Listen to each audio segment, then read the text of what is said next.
ஓம் நமச்சிவாய. அனைத்து தமிழ் உள்ளங்களுக்கும் வணக்கம். நிகழும் மங்களகரமான குரோதி ஆண்டு ஜூன் மாதம் 15ஆம் தேதி சனிக்கிழமை அன்று உத்திரம் நட்சத்திரத்தில் நவமி திதியில் வரியான் நாமயோகத்தில் பாலவம் கரணத்தினில் மகத்தான ஆனி மாதம் பிறக்கிறது. சூரியன் மிதுனம் ராசியில் சஞ்சரிக்கும் மாதம் ஆனி மாதமாகும். உத்தராயணத்தின் கடைசி மாதமாகும். ஆன்மீக சிறப்புகள் கொண்ட மாதம் இதுவாகும்.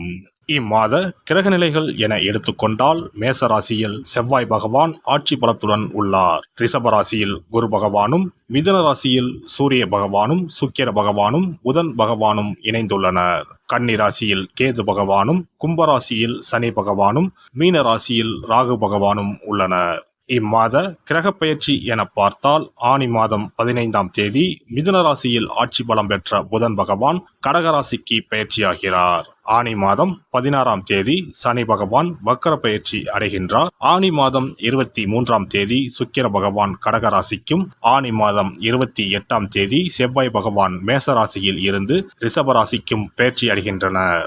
இந்த கிரக அமைப்பினால் உங்கள் வாழ்வில் இம்மாதம் ஏற்படக்கூடிய மாற்றங்கள் என்னென்ன என்பதனையும், ஏதாவது அசுப பலன் ஏற்பட்டால் ராசிக்காரர்கள் செய்ய வேண்டிய பரிகாரம் என்ன என்பதனை பற்றியும் காண்போம். கொடுத்த வாக்கை உயிருக்கு மேல் மதிக்கும் ரிஷபராசி அன்பர்களே, இந்த ஆனி மாதம் பணவரத்து திருப்தி தரும். அதே வேளையில் சுப செலவுகள் அதிகமாக இருக்கும். திடீர் கோபம் ஏற்பட்டு அதனால் அடுத்தவர்களிடம் சண்டை உண்டாக நேரலாம். எனவே எதிலும் நிதானமாக இருப்பது அவசியம். வீண் பேச்சை குறைப்பது நன்மை தரும். அடுத்தவருக்கு ஜாமீன் கொடுப்பதை தவிர்ப்பது நல்லது. தொழில் வியாபாரம் தொடர்பான விஷயங்களை மற்றவர்களிடம் கூறி ஆலோசனை கேட்பதோ அல்லது அதை பற்றி விவாதிப்பதோ நன்மை தரும். பங்குதாரர்களிடம் இருந்து வந்த பிரச்சனைகள் அகலும்.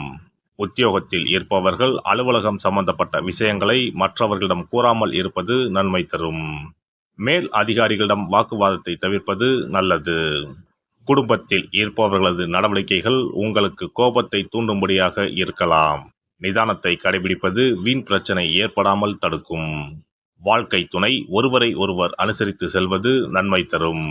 உறவினர்கள் நண்பர்கள் வகையில் நிதானத்தை கடைபிடிப்பது நல்லது. பெண்கள் இம்மாதம் வீண் பேச்சை குறைத்து கொண்டு செயலில் ஈடுபடுவது வெற்றியை தரும். மற்றவர்களுக்காக எந்த உத்தரவாதமும் தராமல் இருப்பது நல்லது. கலைத்துறையினர் மற்றவர்களுக்கு உதவி செய்ய போய் தேவையற்ற குற்றச்சாட்டுக்கு ஆளாக நேரலாம். கவனமாக இருக்க வேண்டும். எதிர்பார்த்த வாய்ப்புகள் வந்து சேரும். அரசியல் துறையினர் சிறிய வேலையையும் செய்து முடிக்க கூடுதலாக உழைக்க வேண்டியிருக்கும். மாணவர்களுக்கு நட்பு வட்டத்தில் இருப்பவர்களுடன் கவனமாக பேசி பழகுவது நல்லது. பாடங்கள் படிப்பதில் ஆர்வம் உண்டாகும். நட்சத்திர பலன்கள். கார்த்திகை நட்சத்திரம். இந்த மாதம் புதியதாக வீடு வாகனம் வாங்கலாம். பழைய வீட்டை சீரமைக்க சிறந்த காலமாகும். பிறருடைய மனம் நோகும்படி பேச வேண்டாம். பொழுதுபோக்கான விழாக்களில் கலந்து கொள்வீர்கள். உங்களை விட்டு பிரிந்த நண்பர்கள் ஒன்று சேர்வார்கள். ரோகிணி நட்சத்திரம். இந்த மாதம் தொழில் வியாபாரம் முன்னேற்றமாக இருக்கும். லாபம் இரட்டிப்பாகும். புதிய தொழில் தொடங்கலாம். கூட்டு தொழிலில் லாபம் கிடைக்கும். வரவுக்கு தகுந்த செலவை செய்யுமாறு பழகிக் கொள்ளுங்கள். வரி செலுத்துவதில் முறைகளை பின்பற்றுங்கள். வேலையாட்கள் சில பிரச்சனைகளை ஏற்படுத்தலாம். மிருகசிரீசம் நட்சத்திரம். இந்த மாதம் உத்தியோகத்தில் இருப்பவர்கள் வேலைப்பளு குறைவால் மகிழ்ச்சியுடன் காணப்படுவார்கள். எதையும் செய்து முடிக்கும் சாமர்த்தியம் ஏற்படும். வேலை பார்த்து கொண்டே உபத்தொழில் செய்பவர்களுக்கு லாபம் கிடைக்கும். இடமாற்றம் உண்டாகும். எதிர்பார்த்த பதவி உயர்வு கிடைக்கும். தினமும் சுக்கிர ஹோரையில் மகாலட்சுமி தேவியை அர்ச்சனை செய்து வணங்க எல்லா செல்வங்களும் சேரும். கடன் பிரச்சனைகள் தீரும். சிறப்பு தொகுப்பு. கழுத்தை நெரிக்கும் கடன் பிரச்சனையால் கஷ்டப்படுபவர்களுக்கு எளிய பரிகாரங்கள் உள்ளன. ருண, ரோக, சத்ரு இந்த மூன்றுமே மனிதர்களை வெல்லக்கொள்ளும். அதிலும் கடன் பிரச்சனை கவலையை ஏற்படுத்தி மனிதர்களை கலங்க வைத்து கொள்ளும். கடன் பிரச்சனையால் கஷ்டப்படுபவர்களுக்கு எளிய பரிகாரங்கள் உள்ளன. இந்த எளிய பரிகாரங்களை நம்பிக்கையோடு செய்தால் நிச்சயம் பலன் கிடைக்கும். ஒருவரின் ஜாதகத்தில் 6ஆம் இடம் கடன் ஸ்தானத்தை குறிக்கும். கடன் பிரச்சனையால் இன்றைக்கு பலரும் தற்கொலை செய்து கொள்கின்றனர். சக்கரத்தாழ்வார் அருள் இருந்தால் கண்டிப்பாக கடன் பிரச்சனைகள் நீங்கும். பெருமாள் கோவிலுக்கு சென்று சனி மற்றும் புதன் கிழமைகளில் சக்கரத்தாழ்வார் சன்னதியில் துளசி மாலை சாற்றி 12 முறை வலம் வர வேண்டும். ஒவ்வொரு முறை வலம் வரும் பொழுதும் கடன் தீர்வதற்கு மனமுருக நம்பிக்கையோடு வேண்டிக் கொள்ள வேண்டும். தொடர்ந்து 12 வாரங்கள் செய்தாலே கடன் பிரச்சனை தீர்ந்து மன நிம்மதி ஏற்படும்.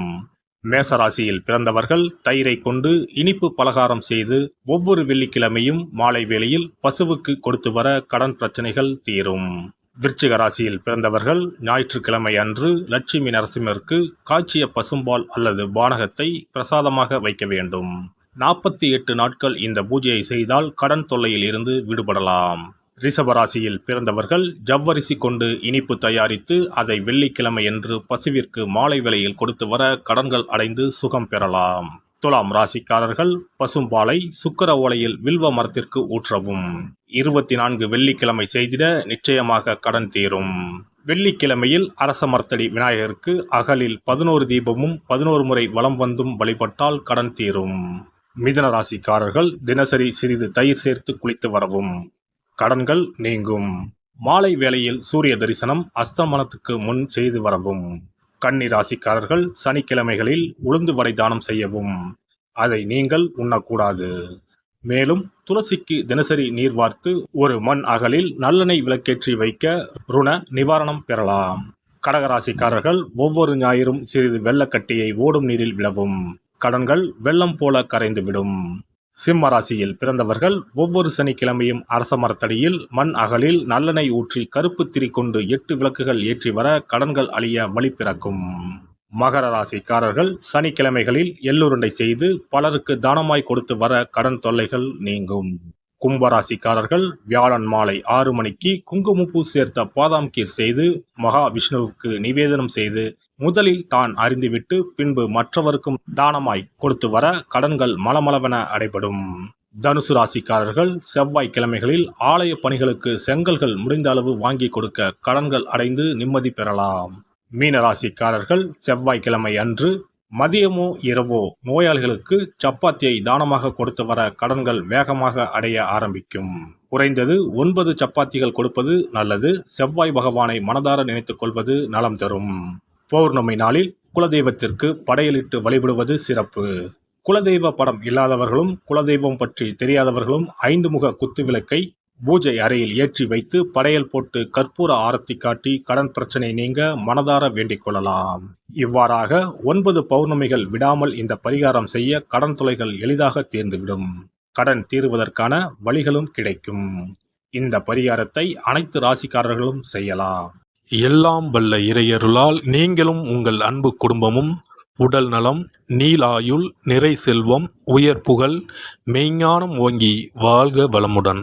இந்த வீடியோ பதிவு உங்களுக்கு பிடித்திருந்தால் லைக் பண்ணுங்க, கமெண்ட் பண்ணுங்க, ஷேர் பண்ணுங்க, மறக்காம சப்ஸ்கிரைப் பண்ணுங்க, பக்கத்துல இருக்கிற பெல் பட்டனை கிளிக் பண்ணுங்க. நன்றி, வணக்கம். ஓம் நமச்சிவாய. சிவாய நம.